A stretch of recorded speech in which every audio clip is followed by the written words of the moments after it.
Hello दोस्तों, आपका मेरे YouTube चैनल पर स्वागत है। यदि आप मेरे चैनल पर नए हो तो मेरे चैनल को लाइक, शेयर और सब्सक्राइब अवश्य करें तथा बगल में दी गई बेल आइकन को दबा दें ताकि ऐसे ही मजेदार वीडियो का नोटिफिकेशन आप तक पहुंचता रहे। आज मैं आप लोगों को समुद्र मंथन की कहानी बताऊंगी। धन्यवाद। समुद्र मंथन हिंदू धर्म की विष्णु पुराण, भागवत पुराण और महाभारत में समुद्र मंथन का उल्लेख किया हुआ है। आज इस लेख के माध्यम से हम आपको समुद्र मंथन की संपूर्ण जानकारी देने वाले हैं, साथ ही साथ रत्नों के बारे भी बताने वाले हैं। आपसे निवेदन है कि इस लेख को अंत तक जरूर सुने।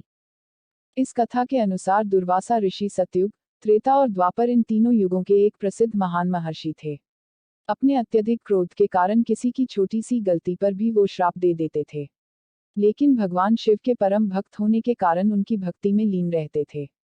एक बार भगवान शिव के दर्शन करने के लिए दुर्वासा ऋषि अपने शिष्यों के साथ कैलाश पर्वत पर जा रहे थे। तभी रास्ते में उन्हें देवराज इंद्र मिले।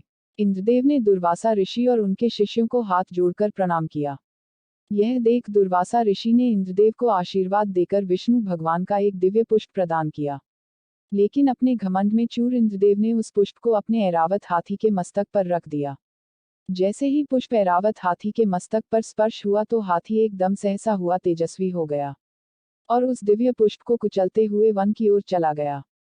इंद्रदेव के द्वारा भगवान विष्णु के पुष्प का अपमान देख दुर्वासा ऋषि अत्यधिक क्रोध में आ गए और उन्होंने इंद्रदेव को लक्ष्मी से हीन हो जाने का श्राप दे दिया। दुर्वासा के श्राप देने के कारण से लक्ष्मी उसी समय इंद्रदेव के स्वर्गलोक को छोड़कर अदृश्य हो जाती है। यह देख इंद्रदेव और अन्य देवता अपनी शक्ति से कमजोर और श्रीहीन हो जाते हैं। उनका वैभव भी लुप्त हो जाता है। इंद्रदेव को शक्तिहीन देख राक्षसों ने स्वर्ग पर आक्रमण कर दिया और स्वर्ग के सभी देवगणों को पराजित कर उन्हें वहां से बाहर कर दिया। तब इंद्रदेव अन्य देवताओं के साथ ब्रह्मा जी की शरण में गए और बोले, हे प्रभु हमारी रक्षा करो। ब्रह्मा जी बोले कि हे इंद्रदेव, तुमने भगवान विष्णु के दिव्य पुष्प का अपमान किया, इसीलिए लक्ष्मी तुम्हारे पास से चली गई। लक्ष्मी को प्रसन्न करने के लिए और अपना खोया हुआ राज्य प्राप्त करने के लिए अब तुम्हें भगवान विष्णु की शरण में जाना होगा। तब ब्रह्मा जी, इंद्रदेव और अन्य देवताओं को लेकर भगवान विष्णु की शरण में पहुंचे। वहां पर भगवान विष्णु अपनी पत्नी लक्ष्मी के साथ विराजमान थे। ब्रह्मा जी और सभी देवगणों ने भगवान विष्णु के चरणों में बारंबार प्रणाम किया और बोले, हे प्रभु हमारी रक्षा करो। दुर्वासा ऋषि के श्राप से माता लक्ष्मी हमारे स्वर्ग से रूठकर चली गई और असुरों ने हमें पराजित कर स्वर्ग पर अधिकार कर लिया। अब आप ही हमें कोई मार्ग दिखाए प्रभु। भगवान विष्णु देवताओं की यह बात जानकर देवगणों से बोले कि इस समय तुम्हारे ऊपर असुरों का संकट काल है। इसका केवल एक ही उपाय है, तुम सब देवगण मिलकर उन असुरों के साथ मित्रता कर उनकी सभी बात मान लो। और क्षीर सागर के गर्भ में कई दिव्य पदार्थों के साथ अमृत भी छिपा हुआ है। उस अमृत को पीने से तुम मृत्यु को पराजित कर हमेशा के लिए अमर हो जाओगे और तुम्हारे अंदर असुरों को मारने का सामर्थ्य भी आ जाएगा। लेकिन इसके लिए तुम्हें समुद्र मंथन करना होगा, परंतु इसके लिए तुम्हें असुरों से मित्रता कर उन्हें समुद्र मंथन के लिए तैयार करना होगा। भगवान विष्णु के परामर्श के अनुसार इंद्रदेव अन्य देवताओं के साथ दैत्यराज बलि के पास पहुंचे और उन्हें अमृत के बारे में बताकर समुद्र मंथन के लिए तैयार कर लिया। समुद्र मंथन किसकी सहायता से हुआ?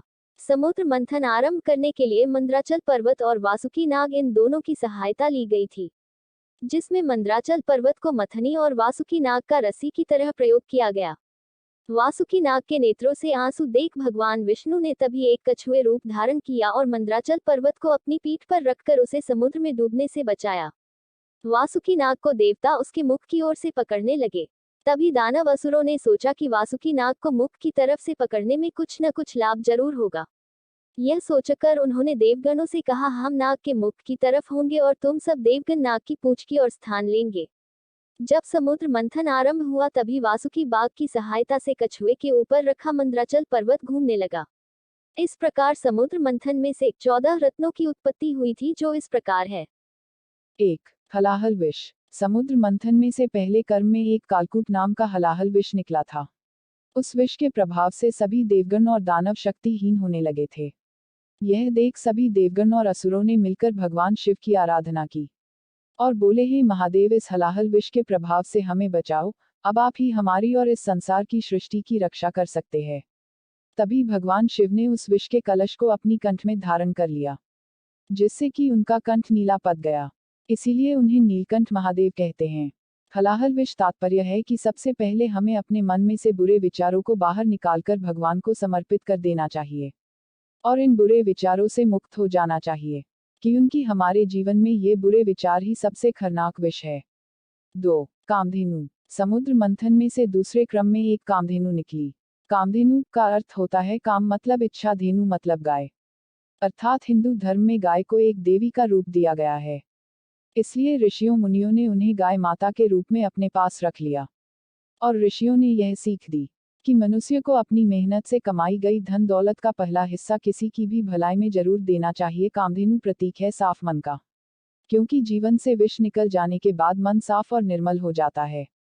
3. उच्चैःश्रवा घोड़ा। समुद्र मंथन में से तीसरे क्रम में एक सफेद रंग का 7 मुख वाला उच्चैःश्रवा घोड़ा निकला, जो कि इंद्रदेव को प्राप्त हुआ था।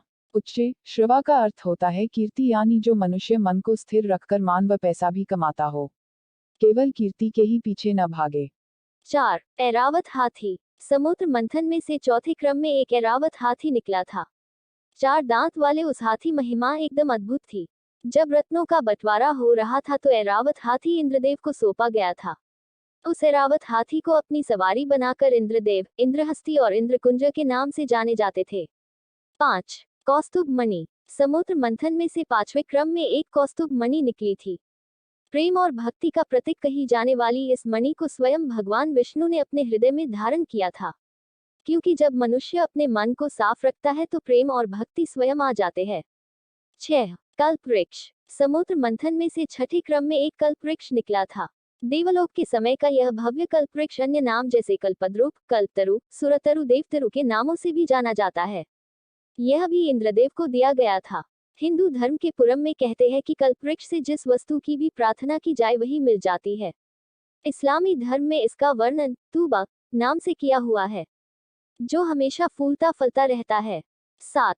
रंभा अप्सरा। समुद्र मंथन में से 7वें क्रम में एक रंभा नाम की सुंदर अप्सरा निकली थी, जिसको इंद्रदेव ने अपनी राजसभा के लिए रखा था। एक बार रंभा को ऋषि विश्वामित्र की तपस्या भंग करने के लिए भेजा गया था। तभी ऋषि ने उसे एक पाषाण के रूप में रहने का श्राप दे दिया था। एक बार कुबेर पुत्र के यहाँ जाते हुए रंभा को रावण मिले, जो कैलाश की तरफ जा रहे थे। रावण को बहुत प्यास लगी थी, तो रंभा ने रावण को एक कुएं का पता बताया। रंभा से प्रसन्न होकर रावण ने उसे मानी से ज्यादा हुआ स्वर्ण का हार दिया था। 8. महालक्ष्मी। समुद्र मंथन में से 8वें क्रम में हिंदू धर्म की प्रमुख देवी माँ लक्ष्मी निकली थी, जो विष्णु भगवान की पत्नी थी। त्रिदेवियां में से एक माँ लक्ष्मी धन और संपदा की देवी मानी जाती हैं। हिंदू धर्म के अनुसार दीपावली के त्योहार में भगवान गणेश के साथ माँ लक्ष्मी की पूजा अर्चना की जाती है। पौराणिक कथा के अनुसार कहते हैं कि लक्ष्मी को मनाने के लिए सभी जतन करने लगे, लेकिन लक्ष्मी ऋषियों के पास गई। कहते हैं कि जिनका मन साफ और सरल होता है, माँ लक्ष्मी उन पर जल्दी प्रसन्न होती है। 9. वारुणी देवी। समुद्र मंथन में से 9वें क्रम में वारुणी नाम की एक देवी निकली थी। वारुणी शब्द का अर्थ होता है मदिरा, यानी नशा करने वाला पदार्थ, जो कि शरीर के लिए हानिकारक होता है। इसीलिए इस देवी को मदिरा देवी भी कहते हैं। इस वारुणी देवी को दानव असुरों ने लिए था, क्योंकि मनुष्य अगर भगवान की भक्ति चाहता है तो मदिरा से दूर ही रहना होगा। 10. चंद्रमा। समुद्र मंथन में से 10वें क्रम में चंद्रमा यानी चंद्रदेव निकले थे, जो कि पृथ्वी के एकमात्र और सौर मंडल के 5वां प्राकृतिक उपग्रह माने गए। चंद्रमा को शीतलता का प्रतीक माना गया, इसीलिए भगवान शिव ने चंद्रमा को अपनी मस्तक पर धारण किया था। कहते हैं कि मनुष्य का मन अगर बुरे, लालच, नशा, वासना से मुक्त होकर साफ हो जाए, वह मनुष्य चंद्रमा की तरह शीतल हो जाता है। 11. पारिजात वृक्ष। समुद्र मंथन में से 11वें क्रम में एक दिव्य पारिजात वृक्ष निकला था। इस पुष्प देने वाले वृक्ष की यह खासियत है कि इसे छूने से सारी थकान एकदम मिट जाती है। ऐसी मान्यता है कि स्वर्ग की नृत्य करने वाली अप्सराएं भी इस वृक्ष को छूकर अपनी थकान मिटाती थीं। पुराणों के अनुसार इस वृक्ष के नीचे हनुमान जी ने भी वास किया था और कहते हैं कि भगवान कृष्ण स्वयं स्वर्ग जाकर पारिजात वृक्ष लाए थे। 12. शारंग धनुष। समुद्र मंथन में से 12वें क्रम में भगवान विष्णु का एक दिव्य शारंग धनुष निकला था। भगवान विष्णु के अन्य और भी अस्त्र है, जैसे सुदर्शन चक्र, नारायणास्त्र और नंदक आदि। 13. शंख। समुद्र मंथन में से 13वें क्रम में एक शंख निकला था, समुद्र के जलचर से बने हुए इस ढांचे को हिंदू धर्म में पवित्र और प्रतीक माना गया है। मुख्य रूप से शंख दो प्रकार के होते हैं, एक वामावर्ती शंख, दूसरा दक्षिणावर्त शंख। पुराणों ऐसा उल्लेख है कि घर में शंख बजाने से लक्ष्मी का वास होता है। भगवान विष्णु के दाएं हाथ में भी शंख है। 14 धन्वंतरी और अमृत। समुद्र मंथन में से 14वें क्रम में भगवान विष्णु के ही अंश धन्वंतरी अपने हाथों में अमृत कलश लेकर निकले थे। अमृत का अर्थ अमरता होता है, यानी अमृतत्व का रस जिसको पीने से अमरता मिलती है। धन्वंतरी महाराज तन, मन और धर्म का प्रतीक हैं।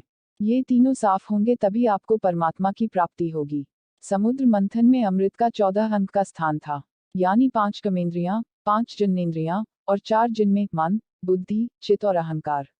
जैसे ही धन्वंतरी महाराज के हाथों में अमृत का कलश देखा तो दानव असुरों उस कलश को ने छीन लिया और आपस में ही लड़ने लगे। दुर्वासा ऋषि के श्राप से देवताओं में इतनी शक्ति नहीं थी कि वे अमृत का कलश दानवों से ले ले। भगवान विष्णु ने देवताओं को निरसा देख एक अति सुंदर मोहिनी का रूप धारण किया और असुरों के पास जा पहुंचे। उस विश्वमोहिनी के सुंदर रूप को देखकर दानव, असुर और देवगण प्रेम भावों में खो गए। यही नहीं, स्वयं भगवान शिव भी मोहिनी की तरफ बार बार देखने लगे। दानव असुरों ने मोहिनी को अपनी तरफ आती देख अपना सारा झगड़ा भूल जाते हैं और मोहिनी की तरफ आकर्षित हो जाते हैं। दानव बोले कि हे सुंदरी, तुम कौन हो, कहाँ से आई हो? ऐसा लगता है जैसे तुम ही हमें अपने कोमल हाथों से अमृत पिलाओगी। आयो सुंदरी, तुम्हारा स्वागत है, जल्दी आयो। मोहिनी देवताओं और दानवों से बोली, आप आपस में इतना क्यों लड़ते हो? मैं तो एक साधारण स्त्री हूँ, तुम सब बुद्धिमान हो। मेरे ऊपर विश्वास मत करो और मिल बटकर स्वयं अमृत पान कर लो।